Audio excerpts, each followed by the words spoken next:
Hi friends, ഇന്നെൻ്റെ 30 days weight loss ചാലഞ്ചിൻ്റെ day 9 ആണ്. ഇന്ന് രാവിലെ ഡീറ്റോക്സ് ഡ്രിങ്കായിട്ട് എടുത്തത് ജീരകവെള്ളമായിരുന്നു. ഇന്ന് ബ്രേക്ക്ഫാസ്റ്റായിട്ട് കടലക്കറിയും ഉപ്പുമാവുമാണ് ഞാൻ ചെയ്യുന്നത്. ഇന്നലെ തലേദിവസമേ കടല വെള്ളത്തിൽ ഇട്ട് വെച്ചിട്ടുണ്ടായിരുന്നു. അതിൻ്റെ കൂടെ ഒരു ക്യാരറ്റും വെളുത്തുള്ളി സവോളയൊക്കെ എടുത്തിട്ടുണ്ടായിരുന്നു.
അങ്ങനെ രാവിലത്തെ ബ്രേക്ക്ഫാസ്റ്റ് റെഡി ആയിരിക്കുകയാണ്. ഉപ്പുമാവും കടലക്കറി, അതിൻ്റെ കൂടെ ഒരു ഗ്ലാസ് ചായയായിരുന്നു ഞാൻ രാവിലെ എടുത്തിട്ടുണ്ടായിരുന്നത്. അത് ഫിനിഷ് ചെയ്ത ശേഷം ഞാൻ റെഡിയായി. ഇനി ഞാൻ പുറത്ത് വരെ പോകുന്നുണ്ട്.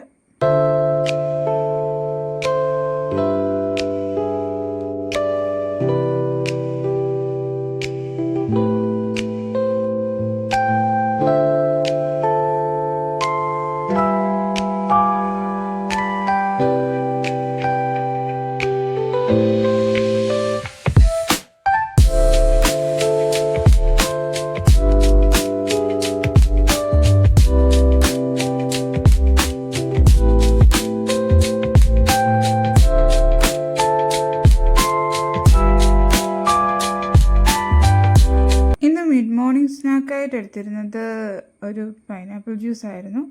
ഞങ്ങൾ പുറത്ത് പോയതിൻ്റെ കൂട്ടത്തിൽ തന്നെ ഒരു ബേക്കറിയിൽ കയറി ഒരു പൈനാപ്പിൾ ജ്യൂസ് കുടിച്ചിട്ടുണ്ടായിരുന്നു. അത് കഴിഞ്ഞ് ഞങ്ങൾ പോയത് ചെറിയ ഷോപ്പിങ്ങിലേക്കായിരുന്നു. ഡ്രസ്സ് പർച്ചേസ് ചെയ്യാൻ വേണ്ടിയാണ് പോയിരുന്നത്. അടുത്തൊരു കടയിൽ തന്നെ എടപ്പറമ്പിൽ സിൽക്സ് എന്ന് പറയുന്ന ഒരു കടയിൽ, ചങ്ങനാശ്ശേരിയിൽ തന്നെ എടപ്പറമ്പിൽ സിൽക്സ് എന്ന് പറയുന്ന കടയിലാണ് കയറിയത്.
പിന്നീട് ഞങ്ങൾ ലഞ്ച് കഴിക്കാനായിരുന്നു പോയിരുന്നത്. ശരവണാസിലാണ് കയറിയത്. ചില്ലി പൊറോട്ട ആയിരുന്നു ഞാൻ എടുത്തിരുന്നത്. ഒരു ചില്ലി പൊറോട്ടയുടെ ഹാഫ് പോർഷൻ ഞാൻ കഴിച്ചിരുന്നു. അങ്ങനെ ഇന്നത്തെ എൻ്റെ ലഞ്ചും ഫിനിഷ് ചെയ്തിരിക്കുകയാണ്. അതിൻ്റെ കൂടെ ഒരു സാലഡ് ഉണ്ടായിരുന്നു ചില്ലി പൊറോട്ടയുടെ കൂടെ. അങ്ങനെ അത് ഞാൻ കംപ്ലീറ്റ് ചെയ്തിട്ടുണ്ട്. അത് കഴിഞ്ഞ് ഈവനിങ് ഞാൻ കുടിച്ചത് ഒരു ബ്ലാക്ക് കോഫിയാണ്. ഇതിൻ്റെ കൂടെ സ്നാക്സായിട്ടൊന്നും എടുത്തിട്ടുണ്ടായിരുന്നില്ല. ബ്ലാക്ക് കോഫി മാത്രമാണ് ഇന്ന് കഴിച്ചിരുന്നത്. ഏകദേശം 4:30 കഴിഞ്ഞപ്പോഴത്തേക്കും ഞാൻ കോഫി എടുത്തിരുന്നു. ഇന്നത്തെ എൻ്റെ വെയിറ്റ് പറയുന്നത് 69-40 ആണ്. എനിക്കിപ്പോൾ ഹോർമോൺ ഇൻബാലൻസ് ഒക്കെ ആയതുകൊണ്ടാണെന്ന് തോന്നുന്നു ഈ വെയിറ്റ് ഫ്ലക്ച്വേഷൻ നടക്കുന്നത്. ഇനി ഞാൻ ഡിന്നറായിട്ട് എടുത്തിരിക്കുന്നത് ബ്രെഡും കടലക്കറിയുമാണ്. അത്യാവശ്യം നല്ല രീതിയിൽ കടലക്കറി എടുത്തിട്ടുണ്ട്. 3 പീസ് ബ്രെഡുമാണ് എടുത്തിരിക്കുന്നത്. ഏകദേശം 6:30 ആയപ്പോൾ തന്നെ ഞാൻ എൻ്റെ ഡിന്നർ ഫിനിഷ് ചെയ്തിട്ടുണ്ട്. ഇപ്പോൾ എൻ്റെ മുഖത്ത് വേദന ഇരിക്കുന്നത് കൊണ്ട് തന്നെ സ്ട്രെസ് ഹോർമോണെല്ലാം വർക്ക് ചെയ്യുന്നതുകൊണ്ടായിരിക്കും എൻ്റെ വെയിറ്റ് ലോസ് നടക്കുന്നില്ല. വെയിറ്റ് ലോസ് ഇങ്ങനെ മാറിയൊക്കെ ഇരിക്കുകയാണ്, അതായത് ഫ്ലക്ച്വേറ്റ് ആയിരിക്കുകയാണ്. ഇന്നലെ 69-25 ആയിരുന്നു കാണിച്ചിരുന്നത്. 69-40 ആയിട്ടുണ്ട്. 2 ദിവസം കൂടി ഇങ്ങനെയൊക്കെ തന്നെ ആയിരിക്കും പോകുന്നതെന്ന് ഞാൻ വിചാരിക്കുന്നു. കാരണം ഹോർമോൺ ഇൻബാലൻസ് ഒക്കെ ആയതുകൊണ്ട് തന്നെ വെയിറ്റിൽ നല്ല രീതിയിൽ ഫ്ലക്ച്വേഷൻ നടക്കും. അപ്പോൾ thank you for watching. Bye guys.